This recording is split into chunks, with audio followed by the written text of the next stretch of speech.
has two Cadillac engines, V8 engines in it. Then that's followed by an M3A1 half track. Built on the white car, the white car company in the United States.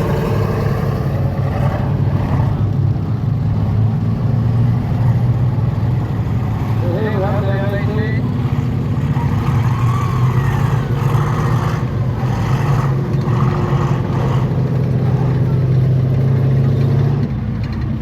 So the M18 is followed by the Dingo, carrier, also known as the grain carrier. This particular vehicle is armed with a Boys anti-tank rifle.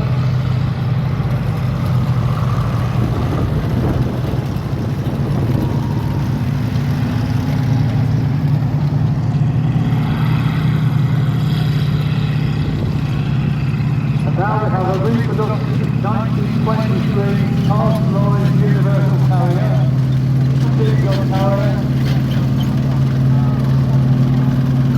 This vehicle was produced very cheaply in the 1920s, and virtually every army in Europe had at least 10 of these Rolls-Royce carriers in the mid-1920s. The idea being that these armies could get used to using track vehicles and experiment.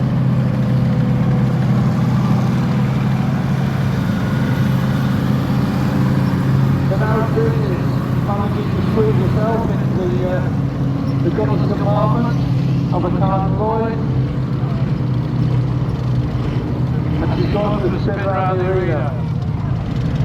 Following the vehicles, you have a very, very rare tank owned by very good friend of mine, John Pearson. This is a unique tank. This is actually a swimming tank. This tank will actually swim. And these tanks were built during the war.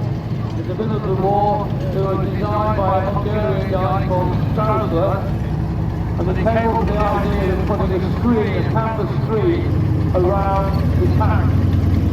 We drove the tank into the water with a canvas screen around it. If you go by Archimedes' principle, if you can displace a greater weight of water than the tank weighs, ergo the tank will float. And sure enough it did.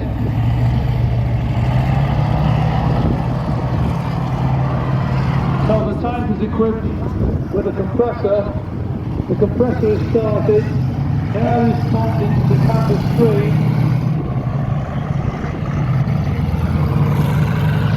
The canvas screen is erected.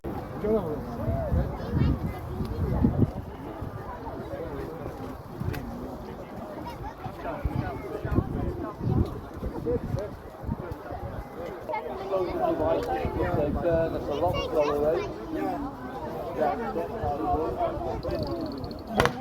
The pressure that's generated is a lot less, a lot far safer.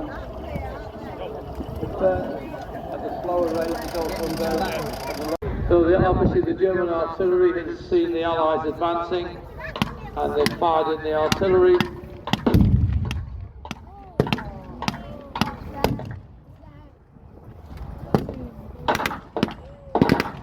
The British paratroopers have come out of the half track. They're taking cover behind the vehicle. Some smoke bombs have been thrown out to kind of disguise the fact that the German defenders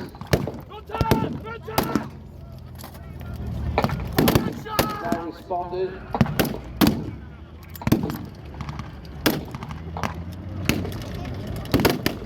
And it looks as though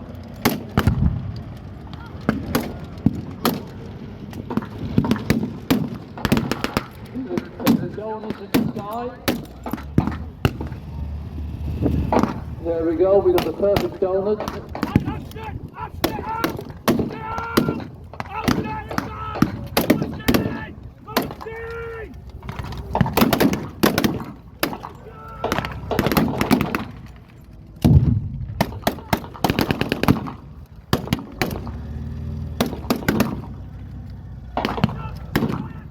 So we have a German half track which is in amongst the Allies at the moment. There's no one coming out of it, so what they're doing, heaven knows. But the German infantry are advancing swiftly down the hill. And I think the few people who are here, the few reconnaissance troops, are going to find themselves in a very situation. Yes, they're being taken prisoners, it stands.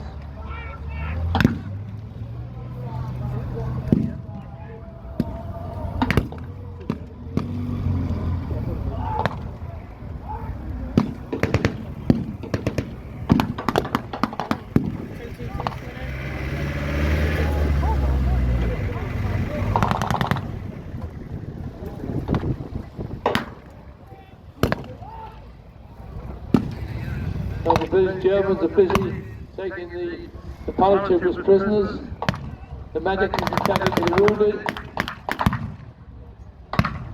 The armoured car, light armoured car, has now come down to add extra firepower.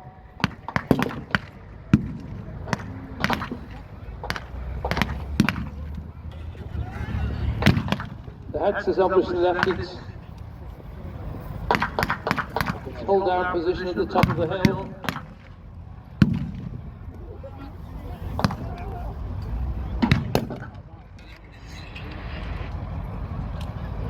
Oh, it's on. We've found the Hetzer. It's on the far side. I think the fate of the reconnaissance troops is now obvious to the Allies. That the reconnaissance unit has been lost.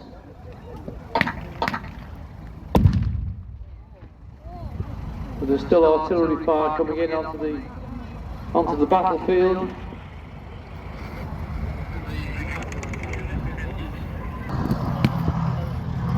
To provide some heavy armour. There's more German reinforcements coming down the hill. Now the Stuart light tank is entering the fray, and the GIs have come out of their slit trenches, and they're taking cover behind the M5, behind the Stuart.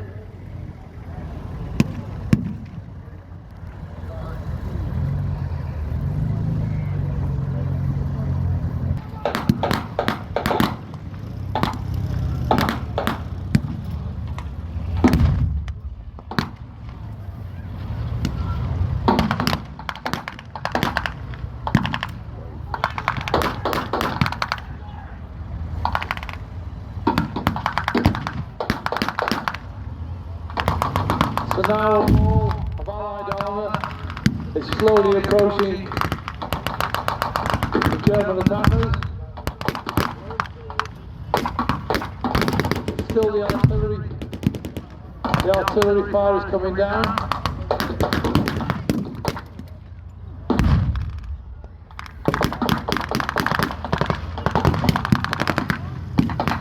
The German armoured car has been hit.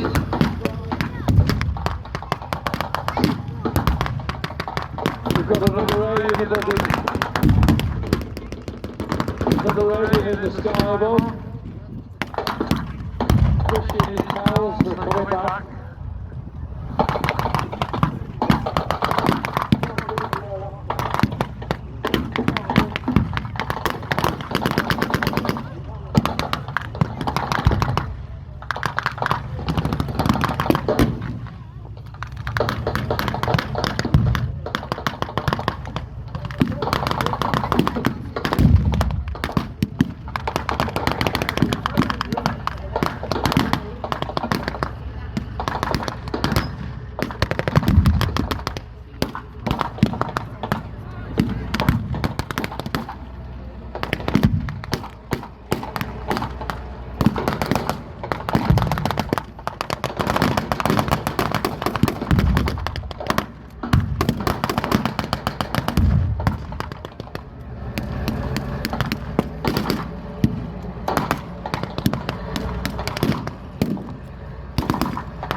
we definitely have an alien in the sky. Definitely an alien. It's the one.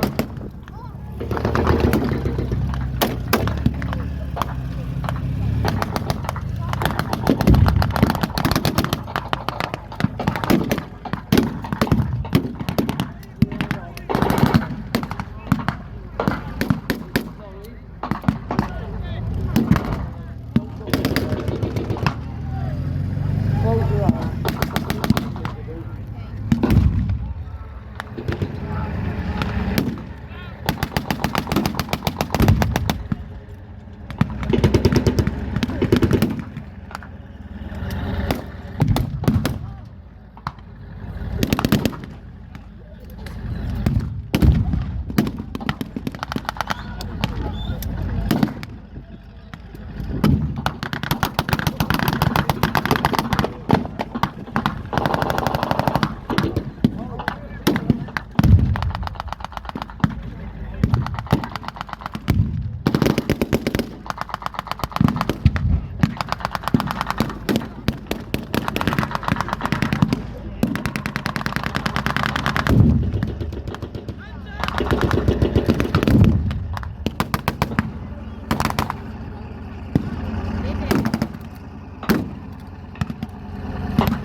We've got a bit of a fist fight going on at the top end of the hill.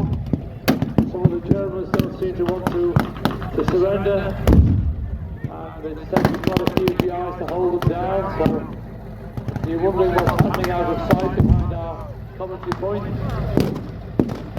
That's what's going on.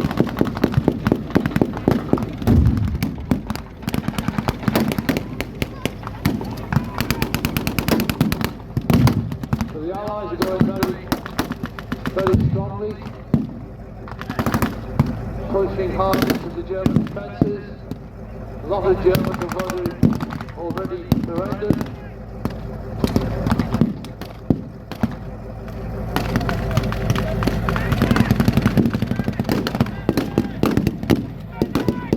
So the infantry are now approaching in all directions from all close flanks. The German trenches look as though they will be taken next in the next few moments.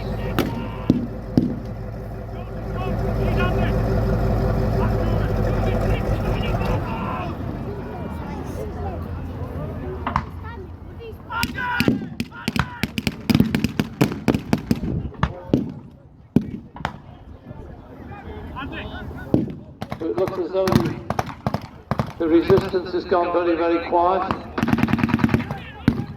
The medics are coming out to render first aid to those needed.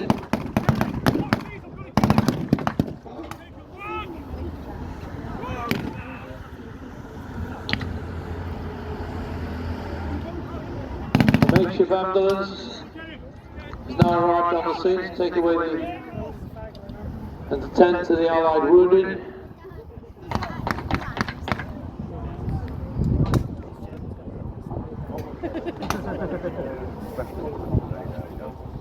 Rub your ears, wipe the dust out of your eyes, and I think you'll agree that was something out of the ordinary.